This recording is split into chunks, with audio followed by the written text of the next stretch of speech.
This is the artist training arc writing exercise. If you are watching this off the VOD and you're not here for the stream, I encourage you to jump ahead. First, I'm going to talk about why this exercise, so where did this come from, and the timestamp will be here in the VOD. I'm going to give you the exercise instructions. We're going to talk through the entire exercise from start to finish before we actually do it, because I think it'll be helpful to see the whole arc of it before you get started. And then, because I want to make this video as nice as possible, you can follow along. Since there are some timed elements of this, I will have this video with some timers in it so that you can just play this the next time you want to do this exercise in the background. And you'll have the forever people who are here in the chat or in the comments cheering you along as we kind of all get to co-work together in a wild temporal space, which is a thing that doesn't make sense unless you watch the stream. So definitely watch the stream. So why this exercise, or what is this exercise? Well, the goals are to isolate your big story into different elements, to discover how to study those elements, and to craft a plan to practice those elements. Yes, I'm calling this a writing exercise because I directed it towards a writer. But honestly, it is a big project exercise. You can adapt this to a lot of things. I have brought this together from a lot of things I've worked on and similar exercises of the like. But we're saying this for storytelling and for manga making. And that's where our story here starts. Why this exercise? Well, in our manga makers earlier last week, there was a question that was posed, or a comment that was posed that I kind of need help to actually properly start. This was asked by user Overall Durian. She's a storyteller who's looking to start making manga. So she writes, she has lots of stories and has done lots of storytelling and writing, but is new to the manga side of things. Wants to learn how to draw. Now, I super identify with this. I grew up doodling, and then I kind of pivoted more toward the writing side of things. And as I've worked more and more in comics, there's always this push-pull of, oh gosh, I want to maybe draw. If I drew more things, it'd be easier for me to make more of my own comics and get more things out there. Oh, but I love really, really good visual art, and I know I cannot draw that really, really good visual art. There's a big difference between what I want and what I'm capable of doing. And Overall Durian shares that she's insecure about drawing. The quote here is, I'm a story writer mostly because I got but recently got the itch to learn how to draw and make one, though I'm still very bad at it. But the problem I run into ends up being related to my personal sense of security. Truth be told, there's one of my stories that I want to adapt to a manga, but I don't want to draw it badly. Right? So one of her thoughts is, well, maybe I could work on something else, like a joke manga, right? Or just a story that I don't really care about. Maybe it's silly, it's dumb, I don't really know, but I can use that to practice my drawing. But she also asks, do I work on the story that I want to adapt even if the art is bad? And what if I don't like it because the art is bad? So I responded and kind of, started by kind of restating what I'm seeing. That we've got these two schools of thought. There's the wanting to avoid the disappointment of, this is your dream of this is so high caliber. You see it in such a clear view, but if you work in that space, it might turn out bad. Or the other side of, do you chase what excites you? This thing I think about all the time when it comes to different projects. Yeah, it's maybe not the most meaning or reasonable to do this part over this part. When it comes to something like the game design stuff I've worked on, or otherwise, it's like I'm always told, chase what excites you. Don't make the game that maybe is the best beginner game. Maybe make the one that you care about more, because that's what's going to get you through it. And between these two schools of thought, the only person who can choose is the individual. And often the only time you're going to know which was the right choice is after the fact. So it is a very tough bridge to cross. As another commenter said, like, no one else can correctly tell you the option to take but yourself. So what I offered was a few things. One, any time you spend on it will make you better. I'm not saying you're going to have a better product. I'm not going to say you have the comic you want at the end, but anytime you spend practicing your art, drawing or writing, you will get better at that skill overall. And whichever option you take, whether you believe it now or not, you will find more stories. And I say this to folks because I think there's a lot of people who have the one big story, especially the longer and longer you spend time working on your one big story, it feels like the only thing you'll ever make, and you feel like nothing else will ever get close to that. And so it'll be really, really hard to then even start that story, because at any moment that falls apart, that's all you've got as a writer or as a creator. And I just want to encourage people that is just not true. You will find more. You just have to open yourself up to that. So I shared, my experience. I write for hire. I've worked on a lot of write for hire comics for a few years, and then it was my time to work on my own comics again. And the last time I worked on my own comics and written my own script pages had been like 4 or 5 years before. And I remember that it was a really long process, that it was really hard. And I was like, I don't know, it's going to take me a while. And when I finally sat down to do it, it was easier than I remembered. Because while I went and wrote for hire, I was working on comics. And yeah, they were not the comic I wanted to be writing, but each of them gave me a little something different. I practiced different panel layouts. I practiced different story structures. I learned more about different ways to talk about video games in comics. And all of that had trained me up to work on my own. So we talked back and forth on the Reddit and kind of got the spot that said, yeah, this sub is really neat. So definitely go check out, if you're someone who's interested in making manga, check out our manga makers. And I said, talking about this, I've got an exercise. And I wrote out the steps that I'm going to share here with all of you. So we're going to do a little bit of a different format than a Reddit post, hopefully a little bit more sense. This is the art training arc instructions. What you need: big, intimidating story or project, pen and paper or a digital equivalent, and a timer. Now, I do suggest pen and paper because it's a good way to set your phone down or away from you. And if you're typing things up, that's good too. But it can be really easy to get distracted. So it's just nice to kind of move to something more, what's the word I'm looking for? Not technological. Best I got. And then a timer. And if you're watching this video now, we'll have the timer part handled for you. So the first thing you do is on the top of the page, you write "My story has." And then you're going to start a 5-minute timer. And you're just thinking about that prompt. What does your story have? Who's in your story? What kind of scenes does your story have? What's your genre of your story? You're not writing this down yet. You're just thinking, right? Think about your story. This is why it's really important to make sure your phone's away from you so you don't get distracted, right? You are just thinking. And then when that timer goes, you're going to start writing some of those down. Now, what I'm looking for when you're writing things down, I'm calling elements. So for example, this is just, brainstorm list. Oh, my story has lots of sword fights. That's the type of scene. My story has a sci-fi setting. Okay, so that's locations. My story has a romantic subplot. Okay, that's character relationships. My story has flashbacks. Oh, we just talked about those. My story has maybe a mentor who dies. My story has a spaceship. It has a robot, a moment of betrayal, a jungle planet, all sorts of things, right? For any of these, if you're working in comics specifically, you need to know, how do I write these? How do I draw these? Or if I'm working with an artist, how do I communicate my ideas for how these get drawn? What's important to know about these, right? So this is why it's really important to kind of list these things, start breaking it down. Note that I didn't say the name of the characters. It's just some generalizations. So again, you set that second 5-minute timer. You write down as many of those elements as you can in 5 minutes. As many as you can. Characters, scenes, actions, narrative elements, visual elements, both. Then you create your training plan. You choose one of those elements. You choose it, write that down, circle it, maybe grab another piece of paper, and then you start writing questions down about that element. These are not questions in reference to your story. This is not, what is the sword fight in my story, or how good are they at sword fighting in my story? No, it's just the idea broadly, right? For one example, let's use flashbacks. The questions you might write about flashbacks are, how can you start and end a flashback? What is the purpose of a flashback? What makes for a good flashback or a bad flashback? What can flashbacks look like in comics?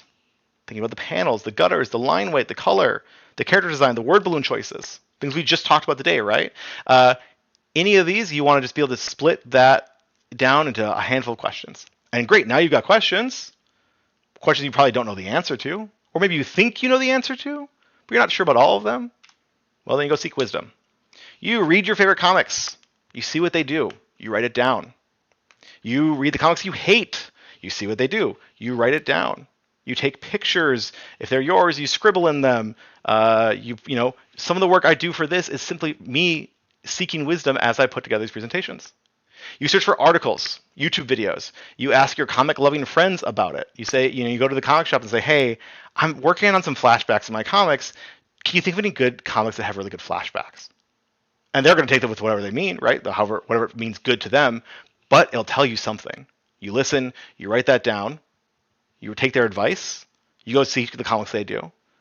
And you can unfortunately spend as much time as you want to here, so you got to figure out the time limit for yourself. But that's a you part. And then you practice. And what's critical in this practice is you either write a script or you draw a comic. Maybe not up to completion. Maybe just a short one, only partially rendered. Unless rendering is the thing you want to practice, then go the whole way. But keep it short. Maybe less than 4 pages is great. 1 page is even better. Some things will be hard to do in 1 page, but the idea is just to start connecting the thoughts you have about this element to some output and seeing what happens. So yeah, you write a script, draw a comic that includes that element, maybe more than one. And I think this is kind of critical. Write it for you most of all. Yes, share it, get that encouragement, but your goal here is just to study, is to practice. And so if you let these small little mini comics get in the way of the goal here, which is to train, you don't want to lose sight of that. However, as you work on these random stories that maybe if you don't, you could use your main story as an influence, but you could also just go online and find a story generator. Or you could think of, hey, I want to do flashbacks, and there's this movie I saw that had a flashback, and I want to see what that would look like in comics. How could I do that in comic, right? Just practice this element, maybe isolate it, or maybe with 1 or 2 other ones. Return. You go to your brainstorm list, you choose another element, you write some questions, you go seek wisdom. You can definitely do more of these at once, right? You don't have to do it one at a time. But you do that, and eventually you go back to your big story, your big idea. And it's no longer this giant mountain of a thing that you don't know 1,000 things about. You know how to put the building pieces together, because now parts of it are starting to be figured out. And so it'll be less intimidating. The first time in that story that you draw a sword fight will not be the first time you've drawn a sword fight. The first time in the story you have a flashback will not be the first time you've done a flashback. You are now skilled, even if it's a basic level, in the pieces that make up that big work. So really all you're doing is you're just taking this big idea and you are chunking it down into smaller pieces. Now that you've seen the entire exercise, we're going to go by this bit by bit. So if you haven't yet, pause the video, grab that pen and paper, or pull up a notebook on your computer, and also hopefully have a big, intimidating story or project. And you know what? If it's not even that big, maybe it's a small story or project, you can work on that too. And as for timers, I've got you covered, which is to say the YouTube channel Timer has you covered because we're just going to play their Timer YouTube videos. Now, on the top of that page, you want to write "My story has," and I'm going to start our 5-minute timer. And you are not writing down what your story has. You're spending 5 minutes thinking about it. Just think, close your eyes, zone out, and live in the world of your story for 5 minutes.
Okay, that is time for that. So hopefully you have some good thoughts about what is in your story. And then, now you're kind of hopefully chomping at the bit to write it down, we're going to give you another 5-minute timer to do just that. So 5 minutes to write down those elements. Again, remember these could be scenes, characters, or types of characters, actions. Be general. Think about like what tropes or what sort of moments are you going to be including in your story. Then let me reset our timer.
And that is another 5 minutes. So thank you for doing that work. All right, so now the next part is you're going to create that training plan. So I want you to look at that list of elements you have you've written down, and think about one you want to start with. And you know what? Even if this isn't the one you're going to actually go off and study, maybe it's just one just to practice this with right now. And then I'm going to have you write down some questions about that element. Again, this is non-reference to your story, but about other stories. So again, my example was flashbacks, and you can probably even borrow some of these, right? If your element is around a type of character or type of scene, what makes for a good one of those characters or a bad one of those scenes? What is the purpose of maybe this element? How do you depict this element in comics, in plays, in prose, whatever you choose? Take a moment now to start writing some of these questions, and I'll start the same 5-minute timer, but I think we'll just take 1 or 2 minutes. This is a good time for you to pause that because it's going to vary a little bit from person to person.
All right, and so you've written some questions down. Now it's time to go out there. I will say you're going to seek some wisdom. Again, read your favorite comics, see what they do, write it down. Read the comics you hate, see what they do, write it down. It's important to actually not just think about these things, but to start that catalog because you will forget some of these. It'll give you some stuff to go back to. Search for articles, watch YouTube videos, ask your friends about the good and bad whatever in comics and manga. Listen to that, write it down. Now, if you want to help keep yourself accountable and to start your search, drop it in the comments. What is the element you're working on? What are some of your questions? And then you can come back to this later and see how you've done. And you also open it up. I'll be looking through those and answering some of the questions that people put in there as best as I can. And if you see someone has a question that for you think, oh, I know something I can recommend here, go ahead and add that too. This is how we as artists help each other grow and get stronger together. And then ideally, if you come to this video, a little bit later on, you can scroll down to the comments and start seeing some of the work that people have already started in this space to maybe make your search a little bit easier. All right, then you're going to want to practice that. Again, I recommend writing a small script or a small comic. Whatever you want to do, just make it short, something you can do in a day or two. Less than 4 pages is great. 1 page is even better. Make sure, of course, you're working on your element. That should be the forefront. And ideally, write this for you most of all. This is not something you're necessarily going to put out there. Sure, you can share it after you're done, but don't start thinking about your audience too much here. Think about what you can learn while working on it. Then repeat and return. Try more of these, and eventually your big idea is going to be a little bit less scary than when you started. And now, as a little bonus activity you can do too, if you've done this before, is once you've chosen your element, maybe before you go and seek the wisdom, you've asked those questions, try it out. Before you do any of that, practice. Get that 1 page short comic with as best of a bet as you have. And then you go out, you search, you come back, and you can compare. It's kind of like when you see artists saying, here's my art a year ago, or I did this redraw. You're going to do some of the same things. Maybe it's a rewrite or a repanel or whatever. You can kind of get some of that same, I think, highly encouraging reflection of, oh, I have learned something. I have changed in my skill. So that is the writing exercise, the artist training arc. Now, I first shared this during one of my live streams for the Akane Banashi anime. So if it's still the year 2026 between the weeks of April 7th and June 23rd, please join us on Tuesdays where we talk about this manga, we talk about comics. We might even be answering some of the element questions you have. And if you post yours in the comments now, I'll even look to maybe answer some of these on stream so I can help you with that a little bit. If it's after the fact, I will be hopefully using this channel with all sorts of videos. So definitely poke around and see if there's anything to help you in your journey on being a manga creator. And thank you so much for your time.